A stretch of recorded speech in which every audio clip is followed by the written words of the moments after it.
p.m. At this time, do we have a motion with the level 4 grievance of Mrs. Charmaine Jackson? Mr. President, are you gonna do a roll call first? No, you don't have to. All right, I'm just asking. Mr. President, I move that the board grant the appeal of Ms. Charmaine Jackson and grant the following relief. 1, recession of termination, reemployment with assignment to be determined by the superintendent. No other relief is granted. Thank you. You have a second? Second. Let's call for a roll call vote at this time. No. There's a roll call. Yeah.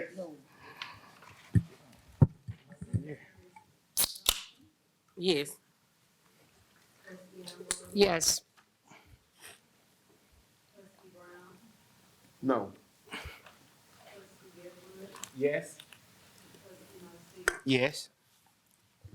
Let the record reflect that the motion passes.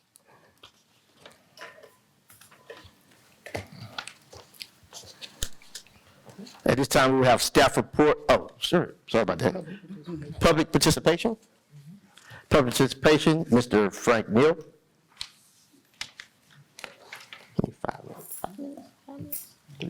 Okay.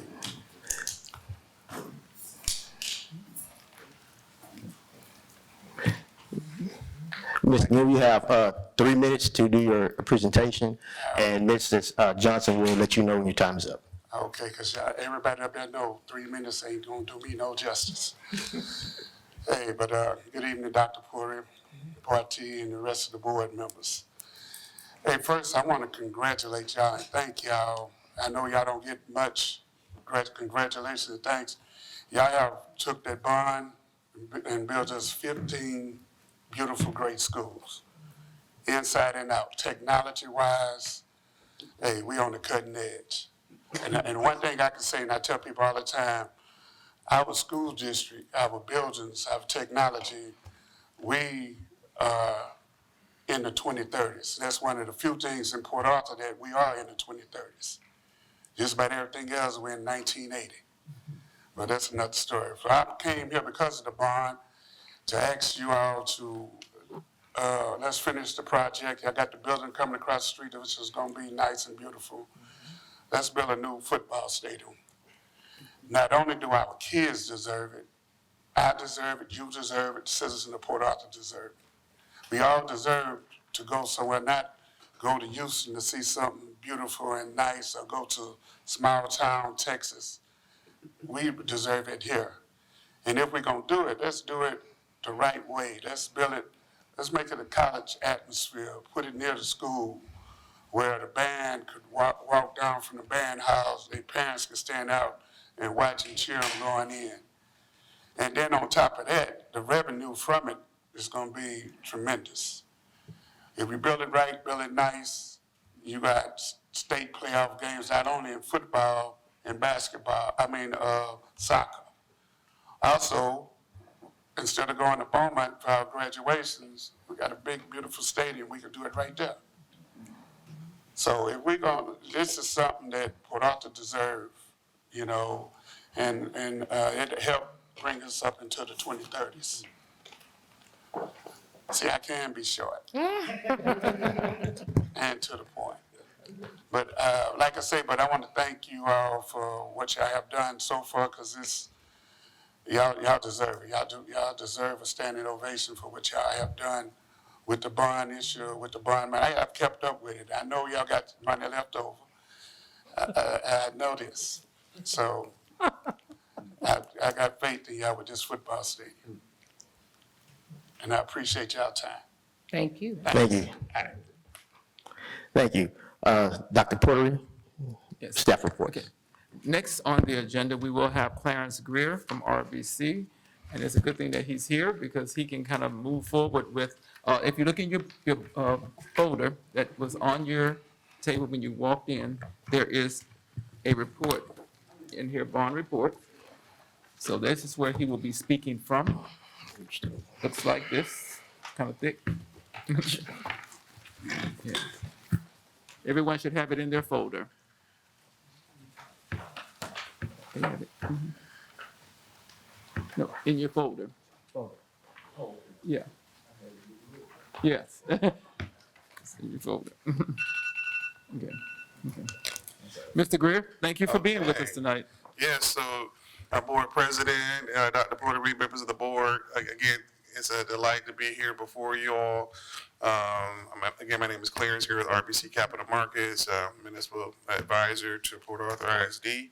And what we're here tonight to do is just to take a brief moment. There's a lot of pages, and I'm going to flip through each one of them, but to give you a perspective of where we've been related to our finances and our existing bond, and kind of walk down memory lane and kind of look at maybe some possibilities of what the capacity you would have and the flexibility you have if the board chose and the community, came forth and proposed to the board some different projects. And so what you have before you on page 1, and so on page 4, where it says outstanding debt summary, is a 10-year history, if you will, of your taxable assessed value growth and also your historic tax rates. Just kind of give you a perspective of where things are. We're seeing an upward trend in your values, which is really good over the last 5 years. Your tax rates have also compressed, meaning they've gone lower over time. You know, they were approaching a 1.6, $1.60. Now we're down well below that because of compression. And so all the promises that you've made, when you look at your the bond election history in the bottom, every one of those from the 2001 May school building for $8 billion, I remember that was a science lab primarily and some renovations to classrooms. That was a qualified zone academy bond. The interest rate was 0. You actually made money on that transaction, where it was almost a negative percent, because you actually were able to invest the bond proceeds at above 0% at that point in time. And at that time, we had 4,608 votes. He had about 3,000 votes for it, about 1,006 against it, a 65% passage rate. That was the first bond. I think Port Arthur had, Dr. Porter Reed, correct me if I'm wrong, it had to be decades, maybe 4 or 5 decades. And, and that was our $8 million, that was our start. But you went through the process of identifying all the different needs, and so this is just the beginning. You took advantage of a federal program. Again, it cost 0 interest rate, and it was paid off over, I think it was 15 years or something, but those bonds have been since paid off. Then you came back in 2003, and with the $89 million bond election, which, did not pass. That was a February election. That was back before we have a uniform election date. It was actually, notice, a very low turnout at that point as well, only 4,000 votes. And so both the May 2001 and the February 2003, it fell, it was just closely 48%. So 48 to 52. So it was pretty close, but it was a low turnout. But so that was May 2003. You came back, undeterred, May 2004.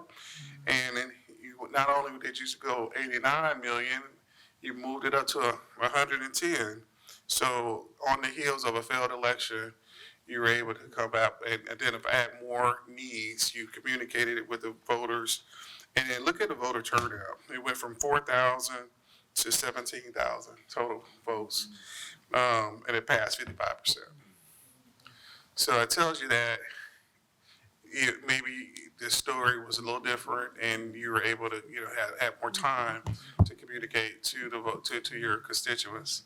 And even though, despite the election amount being higher, you actually passed it with a 5% margin of safety. So that tells a lot there. And you can also see that trend even go even further, and you come back 3 years later, and you can see the purpose of it here. You come back with the auditorium, some renovations, the school buildings, $189 million. And you have Not the 17,000, it was a little bit lower here because it was a November election, November 2007. And so she had 11,000 votes, but 60% passage rate, so higher passage rate, larger amount. And that was for, I think you did a great job of communicating the needs, in 2004 that you had to come back in 2007 to address that what was not part of the 2004 bond package. So you did an excellent job, and I think it was, attributable to what you can see a 60% passage rate. And then the most recent bond in November 2014, 195 million. And that was a November, November, so 7,000 vote, 7,649, 67% turnout passage rate. So you can see that seems like you've had both May and November elections that were been favorable. I think the May and you had the February, the one-off, that was before the uniform election dates became part of the law. So that's your history, which kind of demonstrates that you've been always consolidated with one voice in the community. Whatever the promises you made with community, you kept. You kept it as a superintendent, and in terms of the legacy of all the superintendents that have sat in the seat, as well as the board members. And that type of trust, I know that you definitely want to continue to keep that trust with the community. And then on page number 5, you can see, are there any questions before we leave that on page 4? I think we're going to wait until you finish with your presentation, and then Okay. we're going to hold the questions till then. Okay. Yes, sir. Okay, very good. And then on page 5, you can see that we have about $320 million of debt outstanding. We have, over the last several years, been paying off debt with early, making extra payments to reduce those, to save taxpayers money.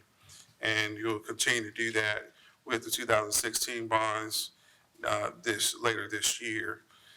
On page 6, the health of the finances as a third-party evaluator of just Moody's, S&P, and Fitch. Just like we all individually, we have our own credit score. The district itself has its own credit score as well. And we're rated by Moody's and Fitch. We have outstanding ratings, and you can see it to the graph to the right.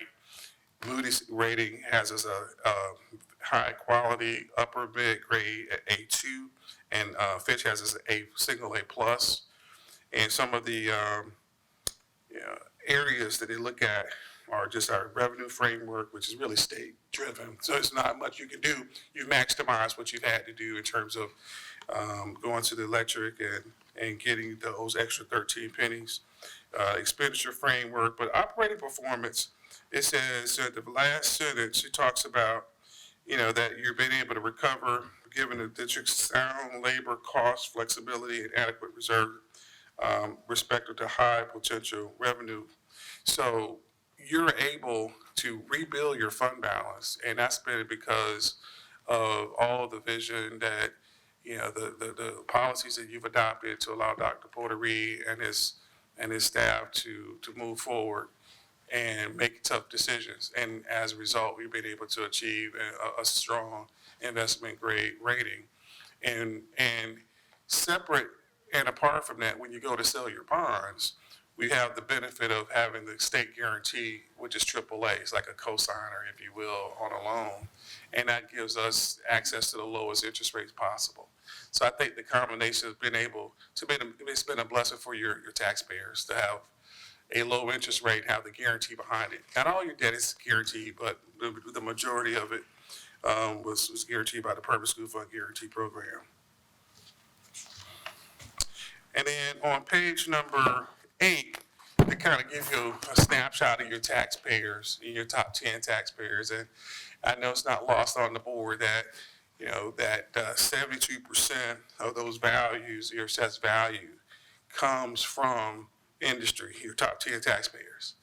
And so, in terms of, I know there's a Motiva, they tend to change around, but I think, these are, fairly consistent in the top 5.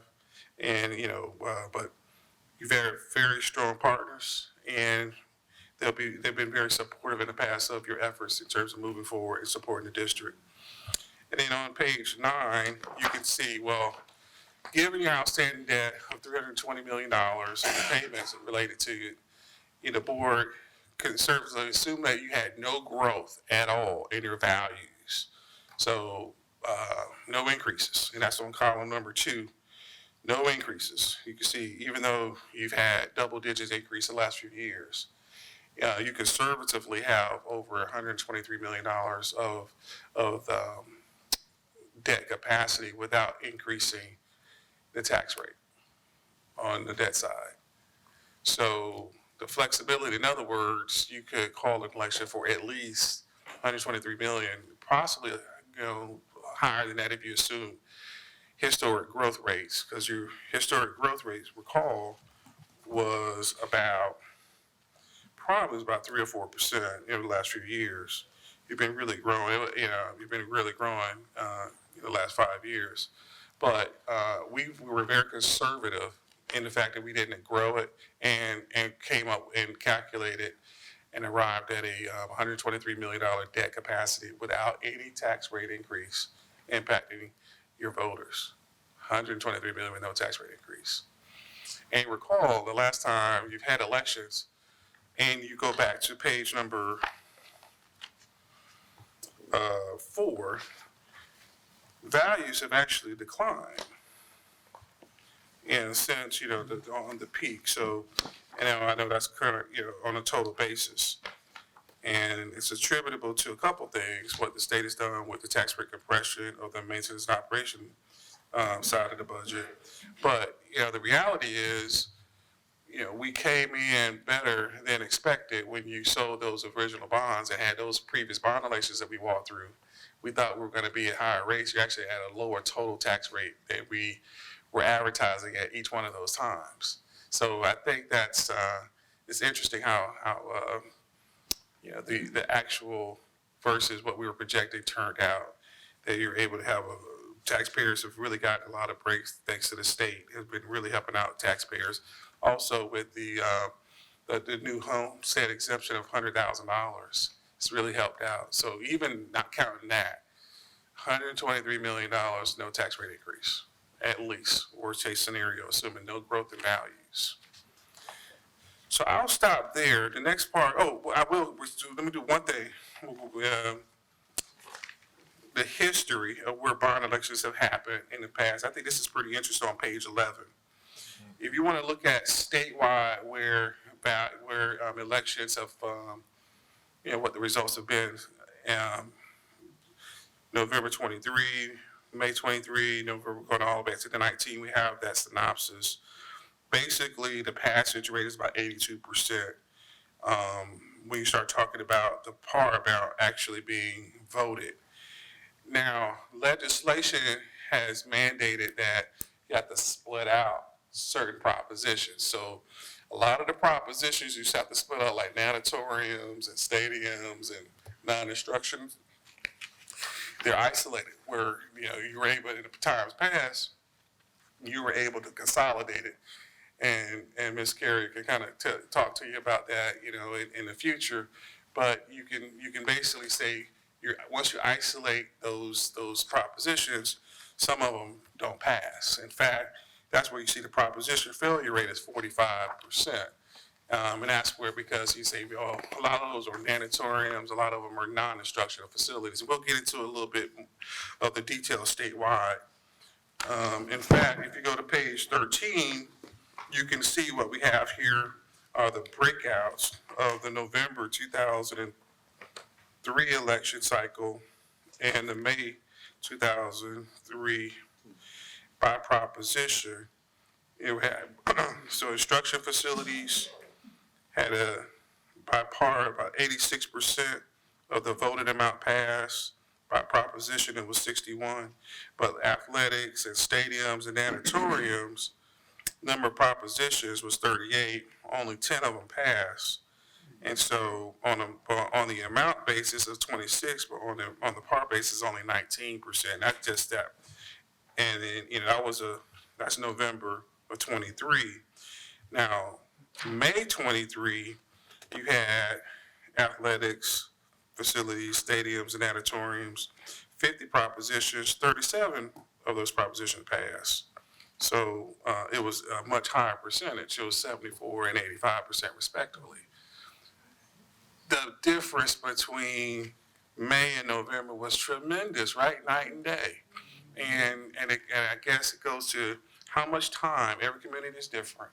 What's the lead time that's necessary in order to communicate the message and what you're going to be able to get? Some of these, I think, also had instructional facilities related to it as well. And, but having time to get feedback from the community is very, very important. And I think that also drove, but voter turnout probably had a lot to do with it as well. Seemed like you had more people showing up for the November voters, if I had to guess, and then uninformed voters may just say no. And because one of the things that you have to do that's significantly different, and when you, in today's world, when you, on a bond, you have, in the ballot language itself, you have to advertise that it will be an increase, even though it's not going to be an increase in your case. In fact, it'll probably be a decrease. But pursuant to state law, you have to advertise, and on the ballot, state in the ballot, it will be an increase. So that it makes it difficult for an uninformed voter. That's another information barrier you have to overcome, that they have to trust based upon the history. You've earned that trust because every promise you've made, you've kept. And so the same will be true this time. But an uninformed voter walking to that booth will say, oh, it's a tax rate increase, and they'll probably vote no, not knowing that actually your case is going to probably be a decrease, whereas it's going to stay the same. So those are some of the observations in today's world about some of what your peers are doing. I'll leave you with one final piece with what your peers, we specifically looked at on page 15, school districts in a recent election with the ADA of 5 to 10,000 and the amount that they've called.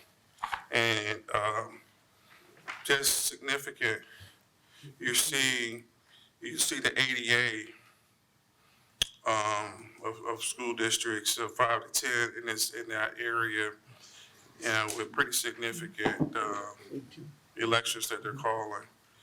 And in fact, when you look at it, and the range is normally about 100 something million. So your capacity of 125 or 123 to probably 150 fits within your peer group nicely in terms of what they've been able to call in a recent election.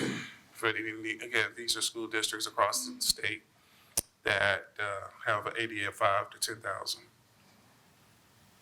So I'll stop there and see if there are any questions. Trustees, are there any questions at this time? No question? No. Thank, Wait a minute, Mr. Vice President Lofton. Okay, so looking into our information, our bond is going around pretty good.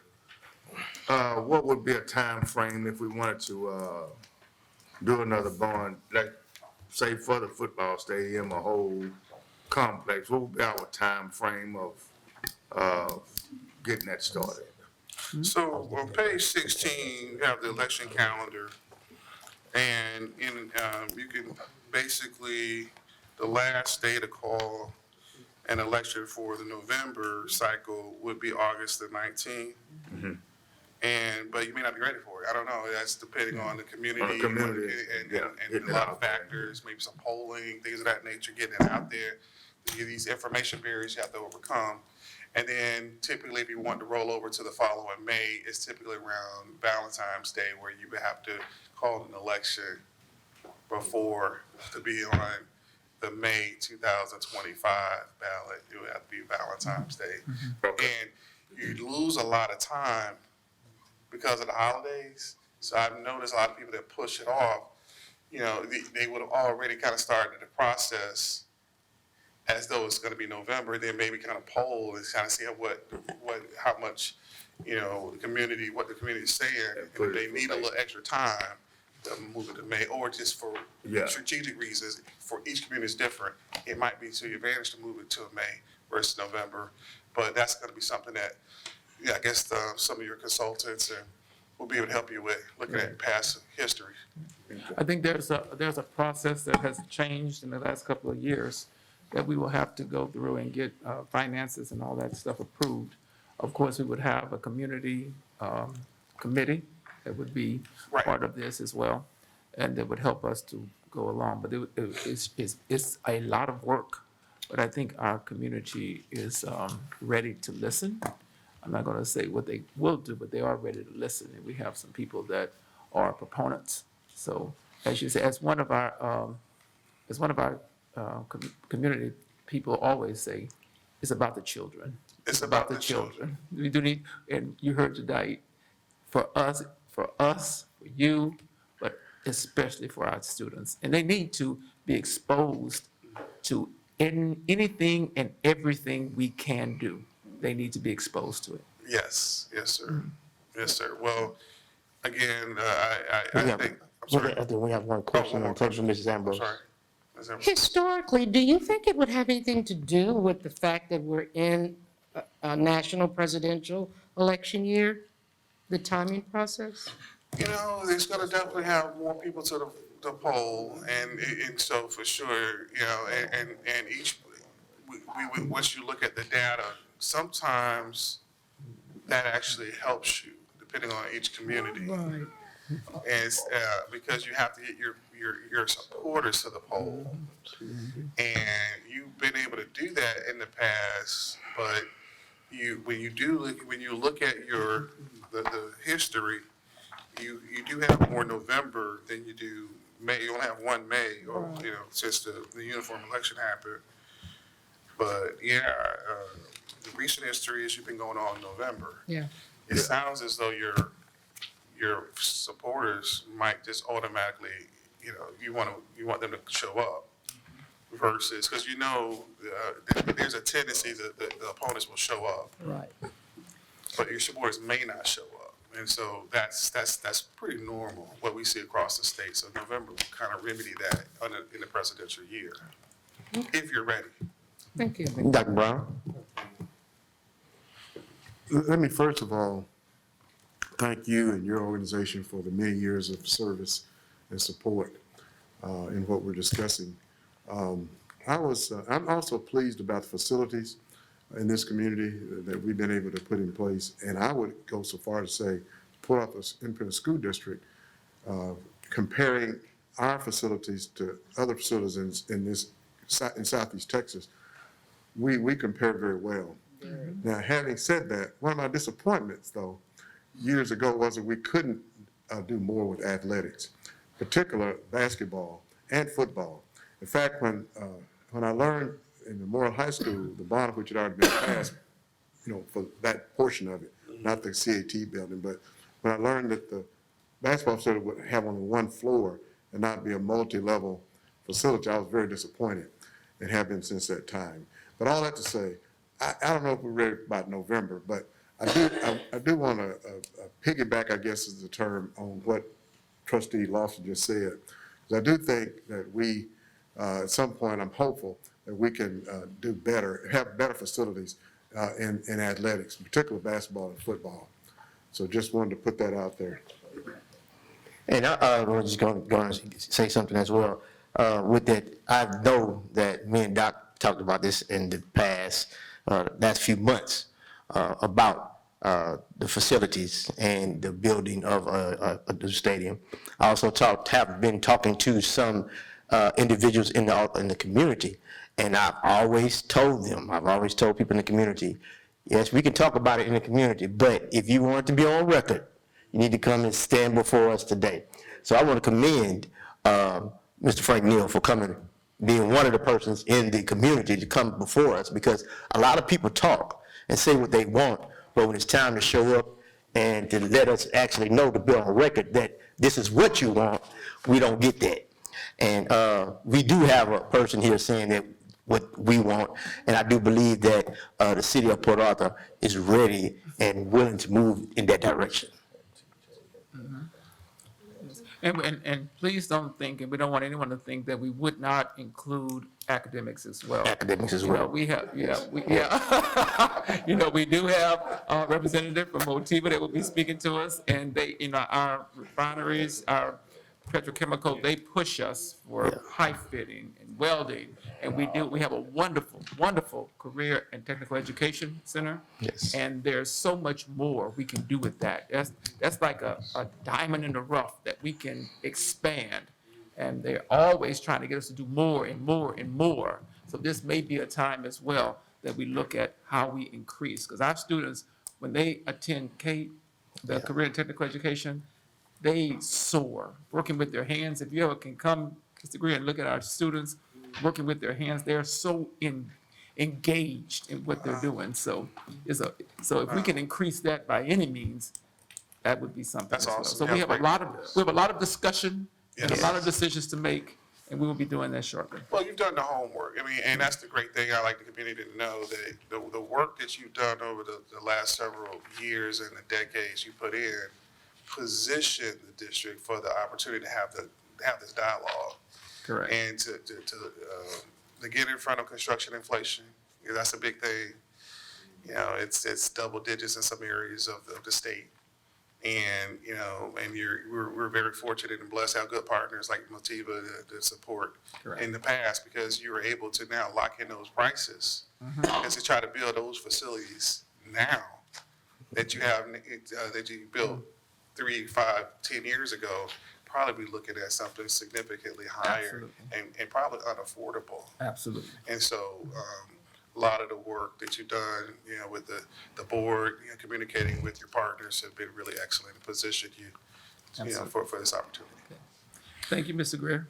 We appreciate it. Thank you. Thank you. Yes. Next on our agenda, we're going to ask Ms. Claire Jackson to come forward, Social Responsibility and Community Affairs Manager. She works extremely hard with our students.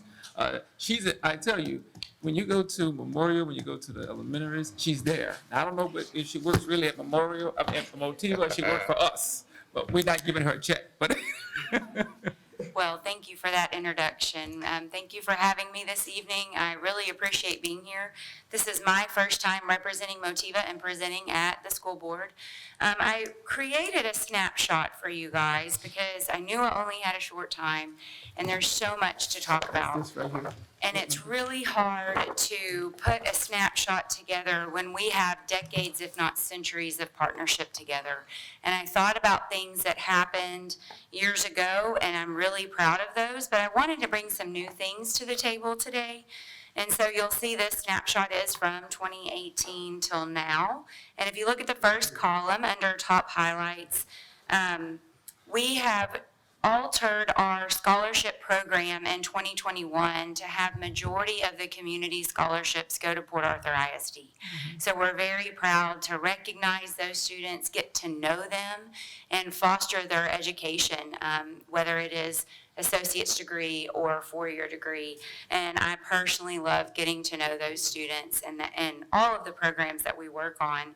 The last bullet point on there, our leadership team allowed, they kind of broke one of their rules and allowed the winning team from middle school robotics last year to come in and tour inside Motiva in our maintenance department and instrumentation to see that what they're learning in the classroom put into real world instrumentation and real world application. And so that was really neat, and it shows the support level of our leadership team at the plant and what our educational efforts are. So we had the precision metal class, Mr. Bullard's class from CTE come that semester as well last year. And what they saw was the incredible machines and all the equipment in that room, but then on our scale size. So there was a pump, and Mr. Lofton can attest to this, but there's a pump that's being carried in by a forklift that's, 20 feet high and 30 feet long and just carried in. And the students are going, oh my gosh. And it's being put on a lathe that they know in their classroom, but in our size, it's triple, if not quadruple the size to work on. So it was a really neat experience for them to put something they're learning in that course into what happens in the real world and manufacturing. We have 5 partner schools. And on the Motiva sponsored activities, anytime we work with Junior Achievement or Symphony of Southeast Texas, we request that Port Arthur ISD is the recipient of our funding. So for example, to go to Finance Park, most schools pay a fee. Motiva covers that to ensure there's one less hurdle for Port Arthur ISD to participate in those programs. If y'all have not been to the symphony concert in December, I invite you all. We will do it again. It's wonderful, one of my very favorite. And I think the students really enjoy it, and it showcases arts in Port Arthur. Y Reads with the YMCA is a program that I have been on the cover of the Port Arthur News because I dress up and read to the children. And so it's really fun. It's near and dear to my heart, and just something that is the students can look forward to. But lastly, I'd like to go what's new in the center column.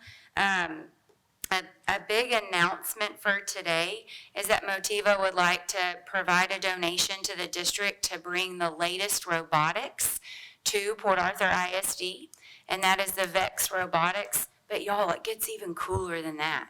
Lamar University, well, they call themselves Robotic Cardinals Club, and the College of Engineering is going to come mentor the teachers and the students.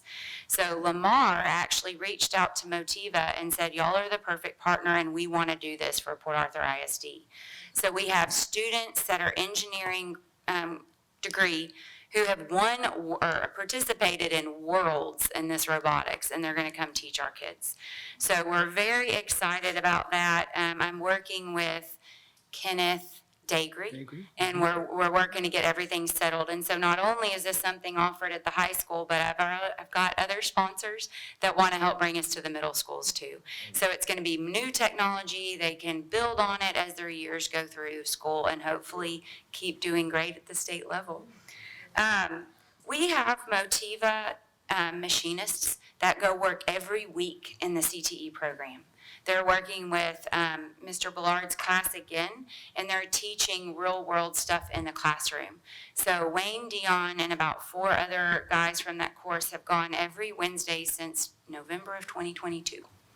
So it's pretty cool. You don't see it every day, but the students have really blossomed. They understand what the job can be, and we've even helped them find jobs. So we're very excited. And a kicker to that that's kind of new is Lamar Port Arthur is going to start a program there in this machinist and precision metal type. And it's going to be co-enrollment for the kids. So they're going to be able to get an associate's degree or credits to finish that degree. So hopefully before this year's up, I'll be able to share that news that was completed. So I like to present, obviously I like to talk, those welding students that just won in Houston at the Houston Rodeo Show. Motiva can't take credit for that. But we went in and we talked to Mr. Smith, Chief Smith, that it was 30% of their grade was presentation. So the Port Arthur Industrial Group got together, all of us PR ladies, and helped the students with their presentation. They, as y'all know, they got 2nd place in safety and 3rd place overall. And we're just so proud of them. I've worked with those kids for years now, and I just can't wait to see their success moving forward.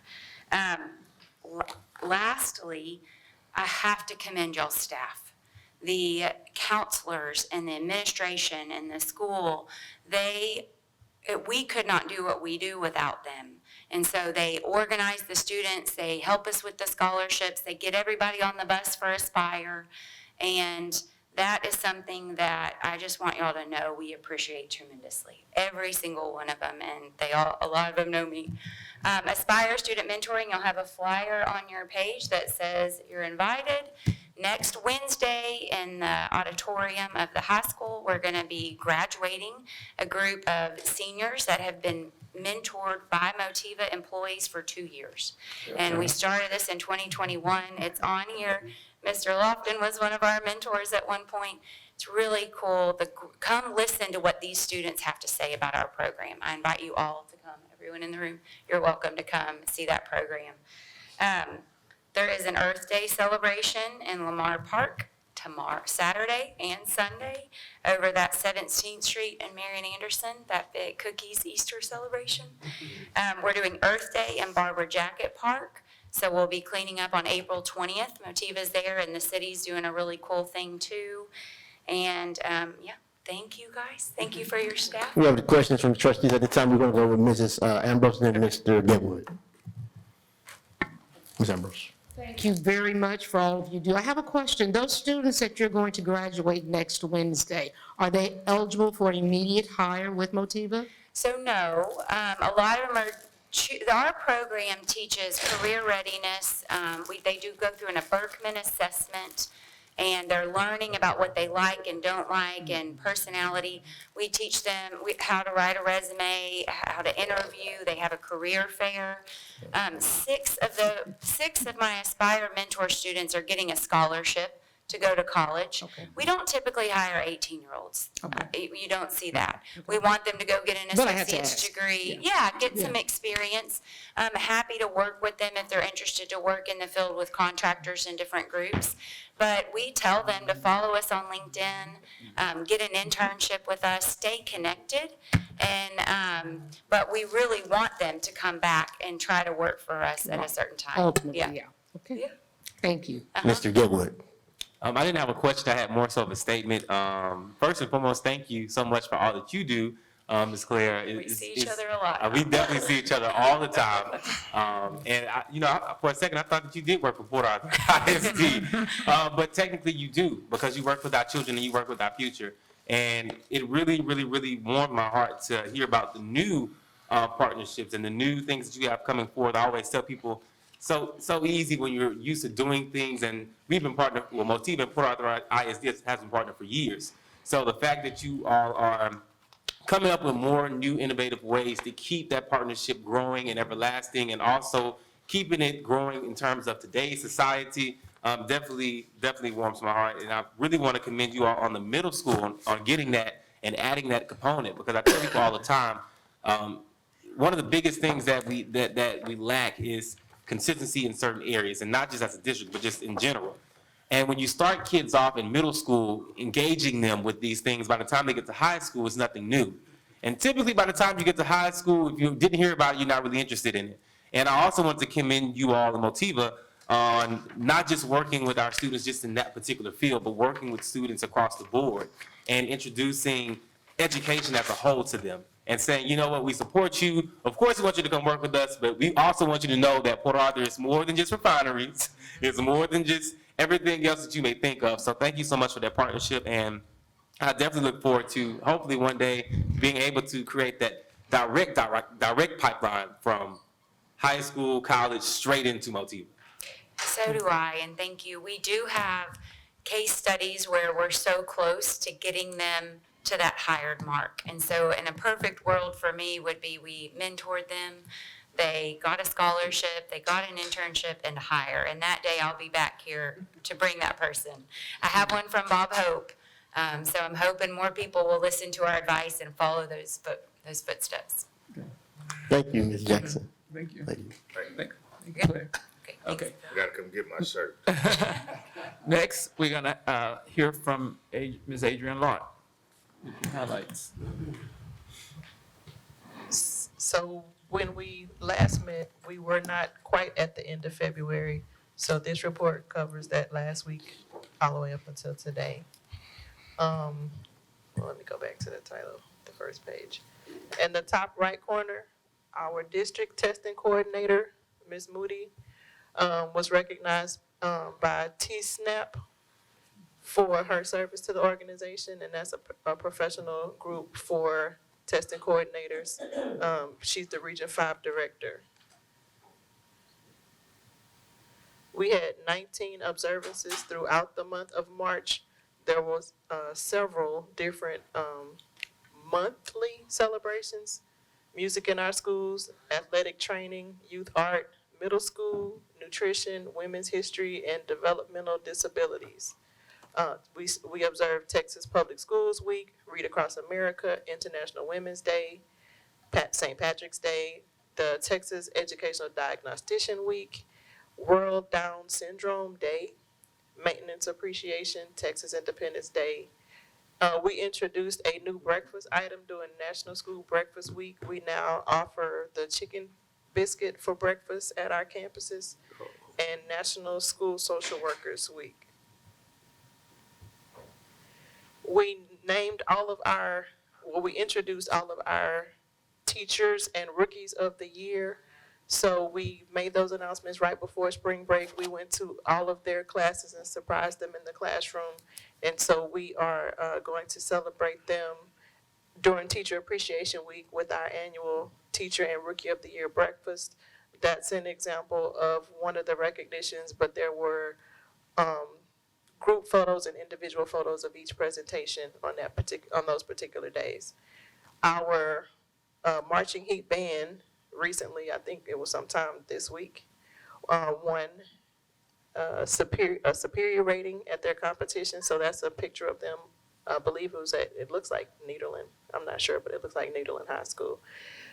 We continue to have our Black History Month celebrations. The Port Acres Elementary students did a really good job with the 50th anniversary of hip hop, when you even see little miniature DJ D-Nice, and every grade level had a different era of hip hop to represent.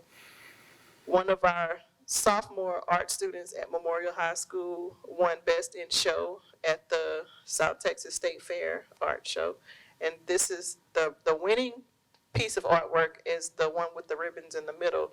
But this whole wall that she's standing next to, all of that is her phenomenal artwork.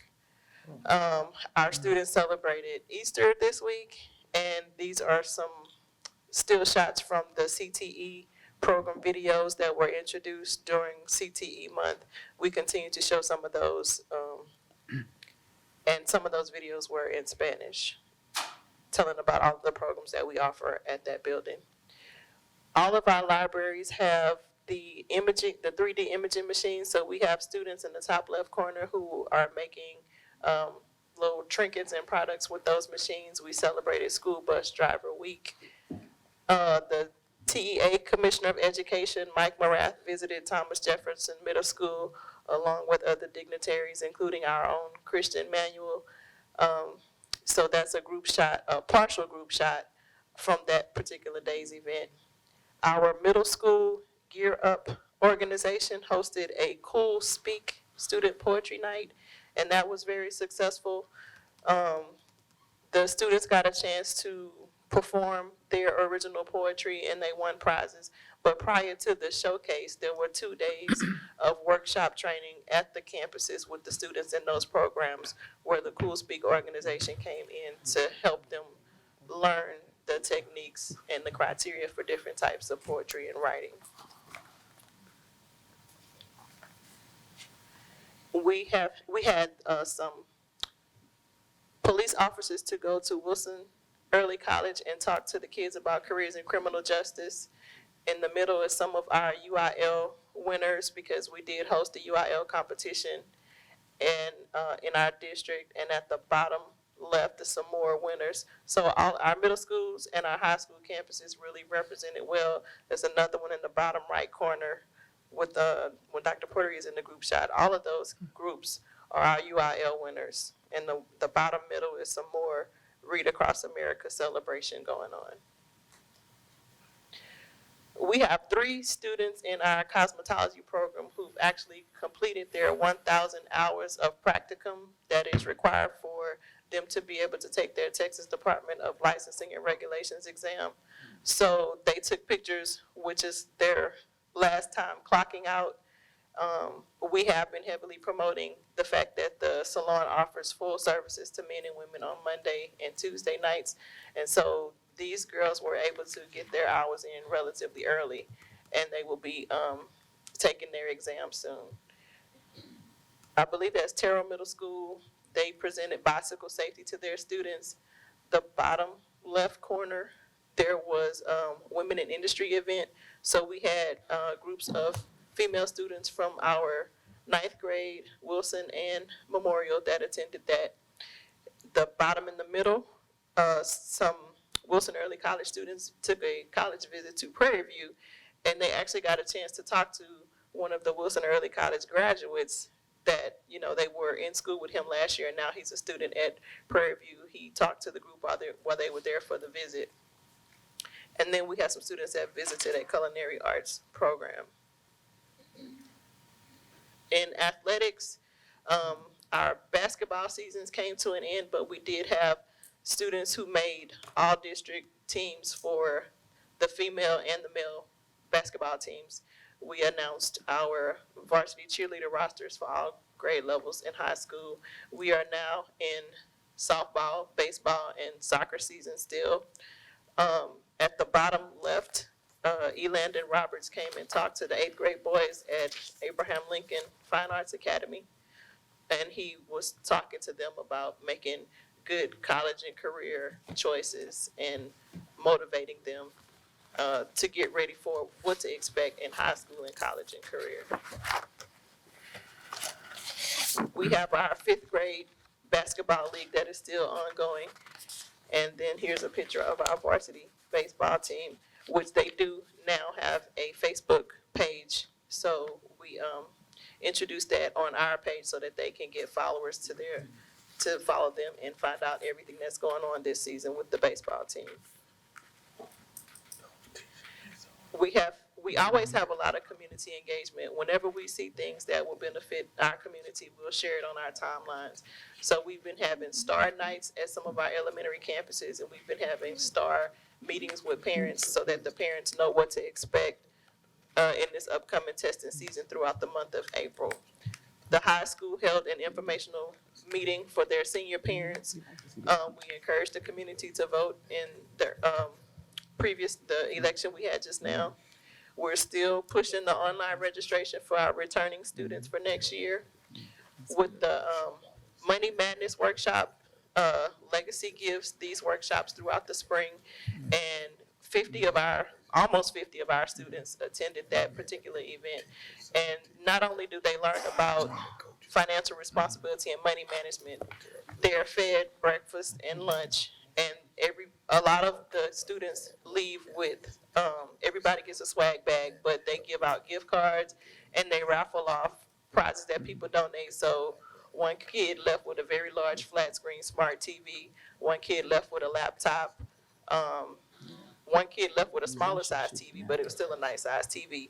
So they're not only learning how to be better with financial responsibility, but they're also getting things that they can use. Because I think one of the people who won the TV is getting ready to go to college. So that's something they can bring the TV and use in college, and the laptop.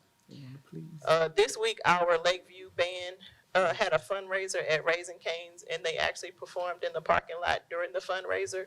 And the fundraiser was successful. They were able to meet their goal, and they wanted to thank everybody that came out to support that particular fundraiser. And here are some more community engagement. The bottom right corner was a group picture of the Memorials, the top 10 students at Memorial at the Pathway to Success luncheon that we have every year. They had the top 10 from Memorial and the top 10 from Wilson, and all of the CATE programs were represented as well. And we have another Memorial alumni from the class of 2007 who is an actress, a working actress, and her Apple TV series premiered a couple of weeks ago. So we featured her in our Amazing Alumni series, and we also congratulate our school board member in his recent induction into Kappa Alpha Psi fraternity. And I believe I recognize 2 other Memorial alumni. All 5. All 5? That's even better. So all 5 Memorial alumni. Some other alumni accomplishments this month. Our own junior is now with Utah, and we're proud of that. We have 2 alumni, Barbara Jackett and Jamal Charles, that are going to be inducted into I think it's the Texas Sports Hall of Fame. And we lost 3 of our family members, so we recognized, retiree Helen Scott, student Jaron Barkin, and alumni Carl Parker. And that concludes my report. Okay. Okay, lastly, we want to, last month, we talked about the Port Arthur Alternative Education Program, and I was asked to bring a report of how it was doing. I think there was a concern that some students would not attend the students, or they may not go. I am pleased to announce that not only are they going every day, but the ADA is higher this month than it was last month. And our parents, sometimes we do things and we don't give our parents credit. Our parents have stepped up. They're there dropping their children off in the morning. They're there in the evening. The line is like elementary. So they are doing a magnificent job. The staff has really, really honed in. We have 13 students that have gone, so we hope they don't return. But I tell you, it is going extremely well. And I thank parents for being so supportive. They have been really supportive. And they don't want their children there, but they're bringing them there. And hopefully that will give them an opportunity to talk to them and tell them, you're not going back there. Now, I'm not getting up in the morning at 6 o'clock, bringing you here and coming to get you at 3 o'clock. So that helps. I want to thank Dr. Vine for putting together, you do have the course selection guide in front of you. It's online, as I told you earlier, from 2015. So you have a chance to look at it every day if you want to, if you don't have the book. So view it is a working document, so it changes from time to time. It just don't stay the same. So you're voting on something that's a moving document. Also, we have the calendar that our staff did vote on. The district-wide calendar for 24-25, calendar A did win by a long slide. If you see it, Dr. Vine did provide you with the folder. You can see by a long 578 to 89. So for the 24-25 calendar, A did win, and it was the calendar that had, I think our staff members loved the Monday after spring break off. So I think that was the clincher for them. Also, on the first day of school will be August 13th, 2024. So parents, get ready. When we leave, we're back August 13th. I want to let you know we're coming back, and that's the day we come back. That concludes our staff reports. Thank you, Dr. Porter, with your staff reports. Minutes, consider and if appropriate, approve the minutes of the February 22nd, 2024 regular board meeting. Can I get a motion? Can I get a second? Second. I have a motion on the floor by trustee Ambrose, second by Vice President Lofton. All in favor say aye. Aye. All opposed?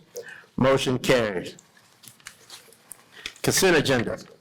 The following items, which are of a routine and recurring nature, has been designated consent agenda items by the board president per policy BE local. All of the items in this consent agenda will be acted upon by one vote without being discussed separately unless requested by a trustee, in which the event the items will be withdrawn immediately from individual consideration in its normal sequence after the items not requested in separate discussion has been acted upon. Trustees, I'll give you a minute to look through the consent agenda items. I'd like to call for a motion to approve consent agenda items 1 through 15. So move. I have a motion on the floor by trustee Getwood. Can I get a second? Second by Dr. Brown. All in favor say aye. Aye. All opposed? Consent agenda items pass. Okay. We have a discussion. Discussion, Dr. Porter. We are asked, and there's no board action, but you do have on there, Mrs.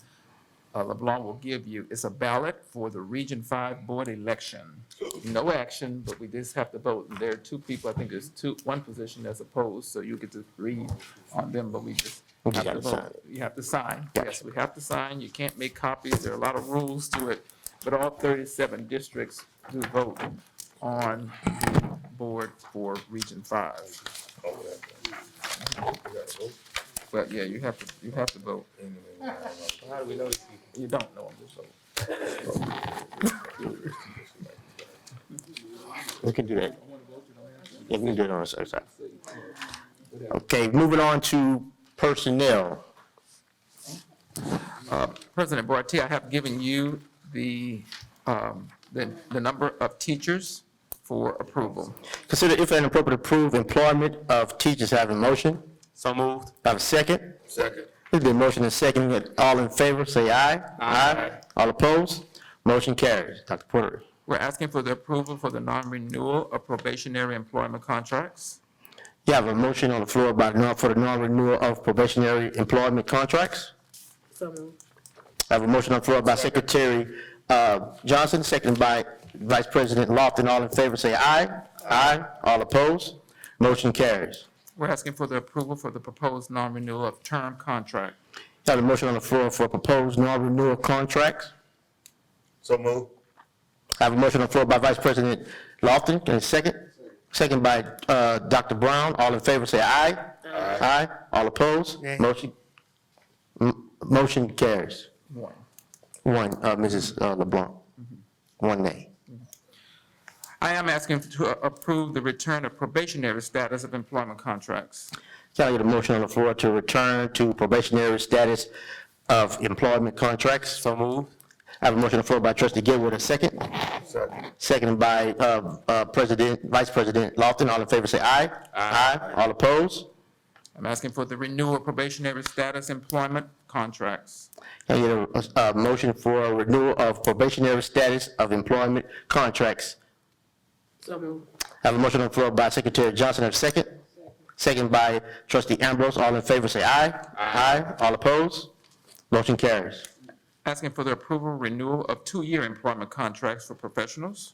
Can I have a motion for a renewal of 2-year employment contracts for professionals? So moved. I have a motion on the floor by Trustee Getwood, the second? Second. Second by Secretary Johnson. All in favor, say aye. Aye. All opposed? Motion carries. Approval renewal of 2-year employment contracts for administrators. Can I have approval of renewal of 2-year contract of administrators? Can I have a motion? So moved. Motion by Trustee Narcy, second? Second. Second by Trustee Getwood. All in favor, say aye. Aye. All opposed? Motion carried. Dr. Porter, information.